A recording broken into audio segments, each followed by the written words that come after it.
Three questions are dominating the F1 paddock right now. Can Max Verstappen win his first ever Singapore Grand Prix after leading just 3 laps there in his entire career? Will McLaren's 69-point championship lead evaporate under pressure? And most intriguingly, has Laurent Mekies' radical management shift at Red Bull unlocked something that could turn this entire season on its head? Because here's what nobody's talking about. In Budapest earlier this year, Max Verstappen publicly stated he didn't believe he could win another race on pure merit. Fast forward to today, and the Dutchman has claimed 2 victories in 3 events since Mekies' appointment as team principal. The transformation isn't just dramatic, it's exposing cracks in McLaren that could define this championship battle. Let's look at what's actually happening here.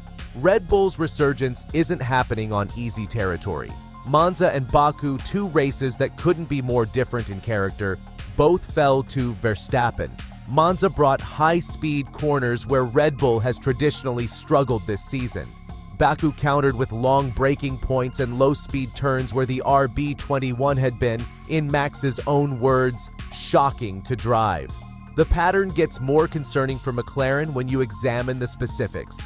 In Zandvoort and Hungary, tracks with similar downforce requirements to Singapore, Red Bull was completely off the pace. The performance was erratic, Max was visibly frustrated, and the engineering solutions weren't materializing. Yet somehow between Hungary and now something fundamental has changed. And here's where it gets interesting. Oscar Piastri was knocked out in qualifying in Baku. Lando Norris finished second to last over 1 lap. This isn't just about Red Bull improving, it's about McLaren's vulnerabilities becoming impossible to ignore under championship pressure. The stakes? Verstappen needs to outscore Piastri by 10 points and Norris by 6 points per weekend. With 3 sprint races remaining and 69 points separating Max from the lead, the mathematics aren't impossible. They're just improbable. Unless, of course, the pressure continues doing what pressure does best. But here's what makes Singapore the perfect storm, and why this weekend could answer all 3 of those opening questions. On paper, Singapore should be McLaren territory. The Marina Bay circuit demands maximum downforce. It's a track where thermal tire degradation becomes critical, historically a McLaren strength. The narrowness of the circuit makes overtaking nearly impossible, putting premium value on qualifying performance exactly where McLaren has dominated recently. Red Bull's team principal Laurent Mekies even acknowledged this reality, stating, "This is a much hotter track, and we know how sensitive we are to this aspect." But not only us, it's almost the whole field. He's essentially admitting Red Bull's weakness in high-temperature conditions. Case closed, right? McLaren cruises to victory, extends their championship lead, and Verstappen's Singapore curse continues. Except that's not the full story. What changed at Red Bull goes deeper than new parts. Mekies implemented what sources describe as a new way of doing things, listening to the driver's feedback rather than relying heavily on the sim numbers. This isn't just management philosophy, it's fundamentally altering how the RB21 performs. The evidence is in the specifics. Remember those low-speed corners where Red Bull was struggling? Singapore features tons of 90-degree corners similar to Baku, precisely where Red Bull dominated 2 weeks ago. Mekies himself revealed his confidence, stating, "I don't think that Singapore will be a repeat of Budapest. So I am more confident than that." Is it going to be enough to fight for the win? Honestly, it's impossible to say, but it won't be like Budapest. The technical breakthrough centers on the new floor and front wing developed post-Budapest. These upgrades transformed performance in Baku's low-speed sections. Singapore's position in central downtown creates a circuit dominated by exactly these corner types. Red Bull has essentially stumbled into the perfect testing ground for their solution. And there's something else, something Max himself revealed about Singapore's true challenge.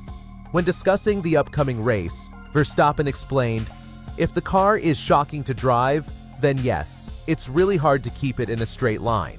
But if the car is nice to drive, then it's more about just the physicality of it. But at the same time, if everything's going well, then you can relax a bit more, and then naturally, it's less physical as well. Translation: if Red Bull's setup works, Max's experience advantage becomes the differentiating factor. Which brings us to the psychological dimension that McLaren CEO Zak Brown is clearly worried about. Brown stated, "I think you've got to pay attention to Max. We've got to keep doing what we're doing. The Constructors is looking very good. We had a chance to wrap it up in Baku, but let's not talk about Baku." That phrase, "let's not talk about Baku," reveals everything. McLaren is in damage control mode. Brown continued, "We want our two drivers and Max, but we'd like to kind of get him out of there to fight for the championship." The anxiety is palpable. They want Verstappen eliminated from championship contention, not because they can't beat him on pace, but because his presence creates internal complications they can't control. Here's the brutal truth. Verstappen has been in this exact pressure situation before.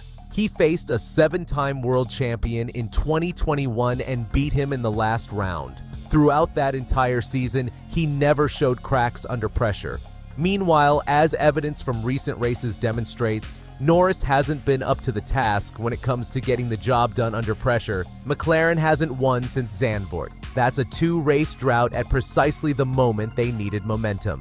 Brown's stated goal is clear. "Our goal is to just set Lando and Oscar up to be competing for the championship down to Abu Dhabi, and may the best driver win." But what happens if Max is still mathematically in contention? What happens to that equal opportunity and equal equipment philosophy when team orders become necessary? The unpredictable weather in Singapore adds another variable. Verstappen's strategy gamble in Brazil last year, staying out longer and betting on a red flag, delivered results.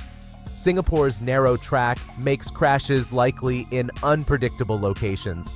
Strategy becomes gambling, and Max has proven he's willing to roll the dice when McLaren plays it safe. So here's what we're watching this weekend. Can Red Bull's low-speed corner advantage translate to a track that demands maximum downforce? Will McLaren's internal battle between Norris and Piastri intensify now that they know a 4-time world champion is breathing down their necks? And most critically, will the pressure of protecting a 69-point lead prove more difficult than building it? But that was before Laurent Mekies arrived. That was before the Dutchman went from saying he couldn't win on merit to claiming 2 victories in 3 races. That was before McLaren started showing cracks under championship pressure. Singapore will answer whether Red Bull's comeback is real, or if McLaren's dominance reasserts itself when it matters most. Either way, the championship fight just became impossible to predict. What's your take? Can Max make it 3 wins in a row and complete the most unlikely championship comeback of the modern era? Let us know in the comments below.